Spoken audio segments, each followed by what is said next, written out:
아침을 여는 말씀.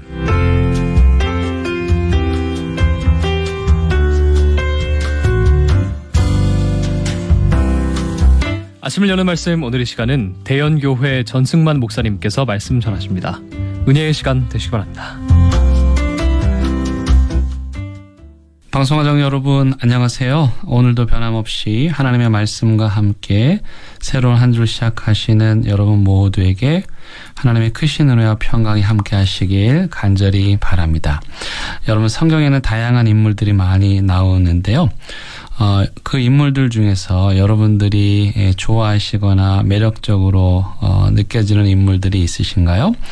저는 개인적으로 예수님의 제자 요한이 저와 비슷한 면이 많이 있다는 생각이 들어서 요한복음을 읽을 때마다 더욱 친근하게 다가옵니다. 이처럼 자기가 좋아하는 성경의 인물을 신앙의 모델로 삼게 되면 여러 가지 장점이 있는데요. 첫째는 어떤 인물을 좋아하다 보면 그 사람에 대해서 알고 싶어지고, 그렇게 알아가다 보면 저절로 그 인물에 대해서 많은 것을 배우게 되죠. 둘째는 어떤 인물을 좋아하면 따라하게 되는데, 그러다 보면 어느새 그 사람을 닮게 되고 우리의 신앙도 성장하게 됩니다. 마치 어린아이가 부모님이나 선생님을 따라하고 닮아가고 성장하듯이 성경 인물을 모방하는 과정에서 자연스럽게 동화 현상이 일어나 신앙의 성장으로 이어지게 됩니다. 세 번째, 성경 인물을 신앙의 모델로 삼을 때 얻게 되는 가장 중요한 유익은 성경의 인물을 마치 거울처럼 보고 따라하다 보면 어느새 그 인물에 비친 자신의 진실된 모습을 발견하게 된다는 것입니다. 마치 어린아이가 처음에는 엄마 아빠를 따라하다가 나중에는 부모로부터 분화하여 점점 자신의 모습을 찾아가듯이 성경 속 인물들을 닮아가다 보면 어느새 자신의 진실된 자아를 발견하게 되는 것이죠. 한 개인이 자신을 인식하고 정의하는 내적인 이미지를 자아상이라고 하는데요. 긍정적이고 건강한 자아상은 신앙의 형성에 있어서 무엇보다도 중요합니다. 자기 자신을 만나는 시점이 하나님을 만나는 시점이다라는 말이 있는데요. 이는 건강한 신앙을 형성하기 위해서는 먼저 그리스도인으로서 건강한 자아상을 갖는 것이 얼마나 중요한지를 말해주고 있습니다. 그래서 오늘은 성경에 나오는 인물 중 믿음의 선조인 아브라함의 신앙 여정을 살펴보려고 합니다. 아브라함은 구약의 인물인데 신약의 여러 곳에서 그의 삶을 재조명하고 있습니다. 그 중에 히브리서 11장 8절로 10절 말씀에 보면 믿음으로 아브라함은 부르심을 받았을 때에 순종하여 장래의 유업으로 받을 땅에 나아갈새 갈 바를 알지 못하고 나아갔으며, 믿음으로 그가 이방의 땅에 있는 것 같이 약속의 땅에 거류하여 동일한 약속을 유업으로 함께 받은 이삭 및 야곱과 더불어 장막에 거하였으니 이는 그가 하나님이 계획하시고 지으실 터가 있는 성을 바랐음이라. 여기서 히브리서의 저자는 아브라함의 인생의 특징인 믿음과 약속이라는 단어를 반복하고 있습니다. 창세기의 저자는 오직 하나님의 약속을 붙잡고 믿음 하나만 가지고 고향을 떠나 약속의 땅에 정착하기까지의 그의 믿음의 여정을 자세히 그리고 있는데요.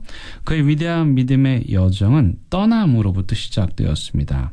창세기 12장 1절은 그가 본토, 친척, 아비 집을 떠났다고 합니다. 본토, 친척, 아비 집이 의미하는 것은 안전지대이죠. 그 당시 고대 부족 국가 시대임을 감안하면 원래 살던 지역과 가족들을 떠난다는 것은 부족의 운명이 걸린 매우 중요한 일이었습니다.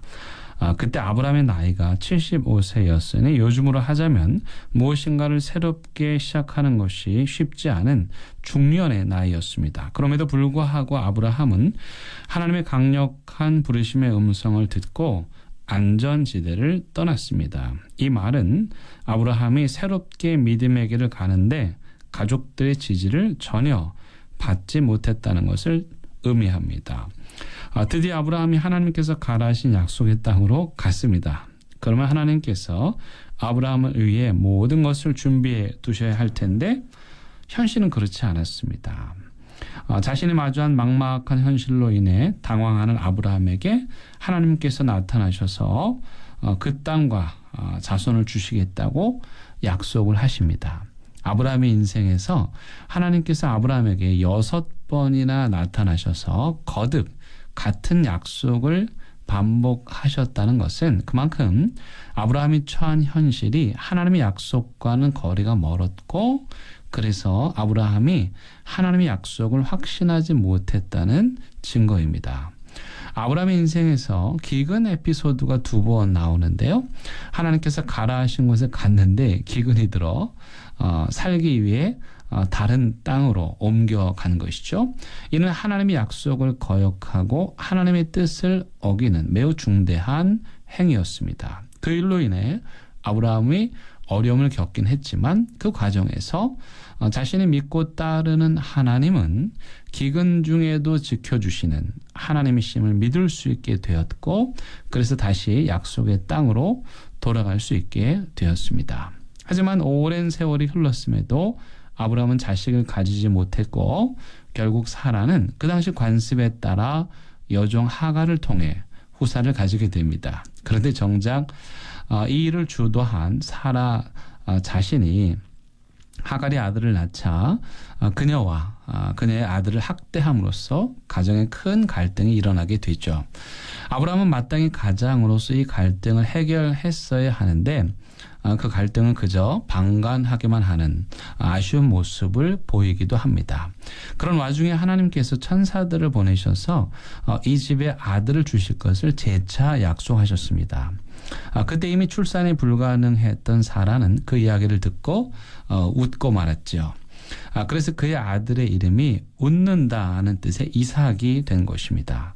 그렇게 아브라함의 나이 100세 그리고 사라의 나이 90세에 이삭이 태어납니다. 이삭의 출생은 하나님의 약속이 성취되었다는 것을 맛보는 의미를 넘어서서 노 부부에게 무엇과도 바꿀 수 없는 그런 인간적인 기쁨이기도 했습니다. 그런데 노 부부에게 청천벽력 같은 일이 벌어집니다. 하나님께서 이들 부부에게 이삭을 제물로 바치라고 하신 것입니다. 아브라함의 인생의 최대 위기를 만난 것이고 너무도 고통스러운 믿음의 시련이었습니다. 성경은 아들을 바치러 가는 아브라함의 모습을 무덤덤하게 묘사하고 있지만 후대의 작가들은 그 모습을 그림으로 그리며 그 그림 한켠에 통곡하며 울고 있는 사라를 그려놓고 있습니다. 다행히 하나님의 즉각적인 개입으로 이삭은 살았고 아브라함의 믿음은 정점에 이르게 됩니다.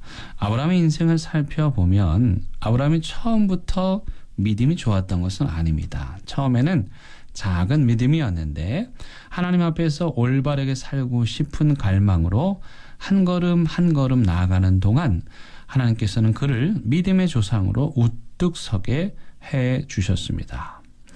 사랑하는 극동방송 가족 여러분, 믿음의 여정에서 가장 필요한 것은 아브라함처럼 익숙한 과거의 삶과 결별하고 떠나는 것입니다. 물론 가족들 모두 함께 하면 좋겠지만 그렇지 않더라도 아브라함처럼 혼자라도 떠나야 합니다.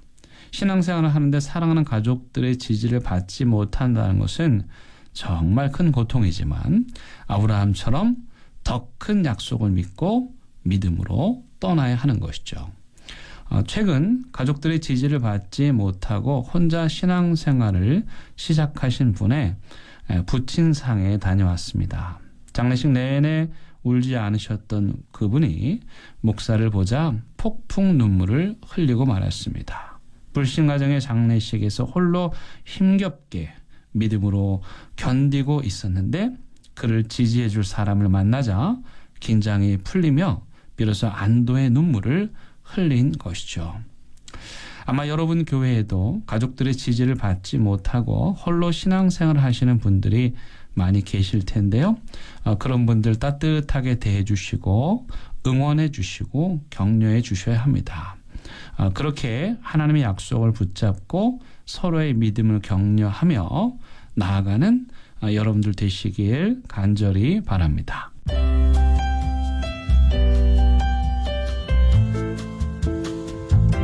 아침을 여는 말씀. 지금까지 부산시 남구 진남로에 위치한 대연교회 전승만 목사님의 말씀으로 함께 하셨습니다. 오늘 방송 들으시고 신앙생활에 도움받기를 원하시거나 예수님을 구주로 영접하기 원하시는 분들은 051-628-2260 대연교회로 연락 주시거나 051-780-2828 부산극동방송으로 연락 주시기 바랍니다. 아침을 여는 말씀 오늘 이 시간을 마칩니다.